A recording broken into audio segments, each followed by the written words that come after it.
Okay, first up guys, I'm going to show you what's actually in these kits. So the first step is you do have this camera. This is a little bracket mount camera.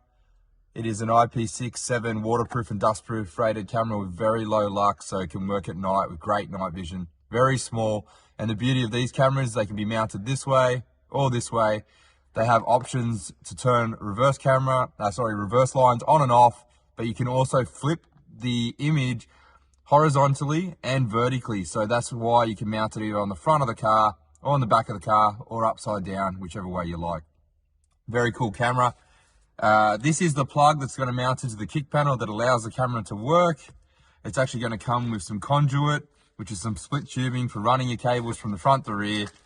It's also going to come with some cable ties, all included in the kit, and then your extension cable, which is also your power cable from your front to rear.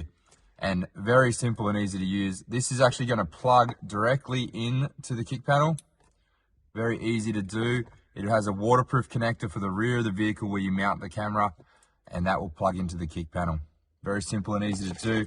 It also comes with some stainless steel screws and some double-sided tape.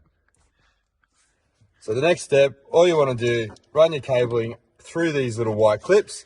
You can do what we just did, where you pull them up and open them, put your cabling underneath, push them back down. This will hold all your cables in the right position. From there, what we're going to connect to is this plug here in the passenger kick panel. Has a little locking tab on top.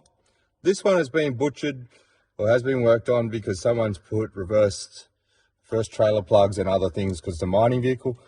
You're going to unplug that one, take our T-harness, plug it in, return the factory plug to the other side of the T-harness. Then you'll have two connectors.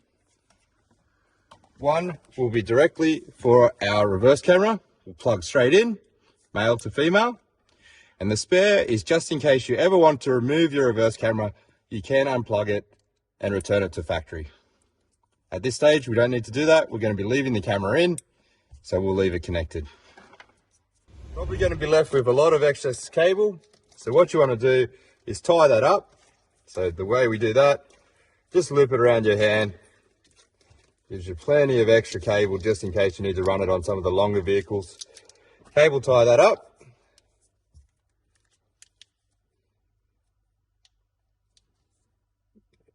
There we go. Cut the tag off. And then you can hide it behind the paneling, whatever you need to do. There is actually plenty of room down behind underneath. And then we'll put the paneling back on. Job's complete. Put it in reverse. Reverse camera comes up, completely adjustable. If you need to change the angle, change it at the rear. Comes with red, yellow, green guidelines on it. These are adjustable. You can turn them off by cutting the green loop that we showed you on the camera, and that will remove the guidelines. Again, if you cut the white loop and the blue loop, they will flip the image horizontally in case you were mounting the camera on the front of the car, or vertically if you're mounting it upside down.